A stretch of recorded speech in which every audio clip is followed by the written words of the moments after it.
LGBTQ plus couples mark Pride Month with Holy Union rites, celebrating love and commitment while renewing calls for marriage equality in the Philippines. Mobile journalist Daniel Dayao reports.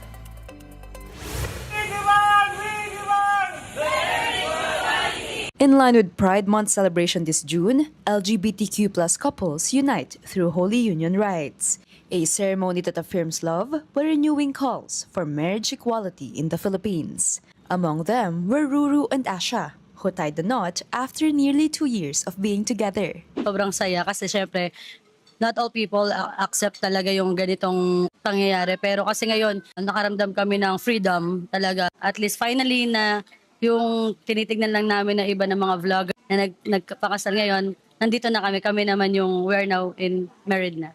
For the couple, the event is a public declaration of their commitment to each other despite the absence of legal recognition for same-sex marriage in the Philippines. Gusto namin sa isa't isa na mapatunayan talaga sa buong mundo na mahal talaga namin yung isa't isa, na talagang walang boundaries talaga yung pagmamahal, diba?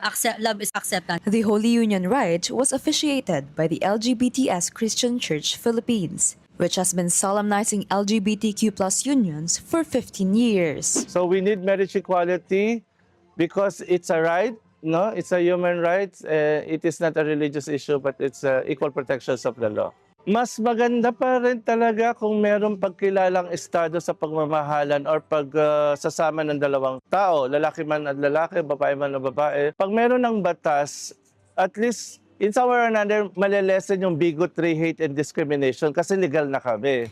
For now, same-sex marriage remains unrecognized under the Philippine law. Yet Reverend shares that more than 8,000 couples have already undergone its Holy Union rites over the past 15 years.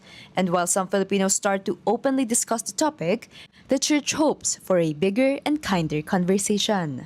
Masarap na may katuwang sa buhay, no? In the spirit of ecumenism, let us respect each other's belief to make us a better society, a better world to live in. I hope that one day ang issue ng marriage equality sa Pilipinas ay sana maging accepting, affirming, at loving din sa lahat ng tao. While legal recognition remains out of reach, Asha and Ruru say they already have what matters most: their love for each other and the support of their family. Actually, wala naman po kami masamang tinapay sa basta andyan yung family namin both side.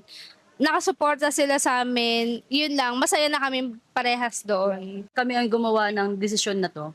Kami lang yung pwedeng mag-suggest, magkaroon ng opinion, walang ibang tao. Kapatid Mobile Journal, Daniel Dayao, we are One News.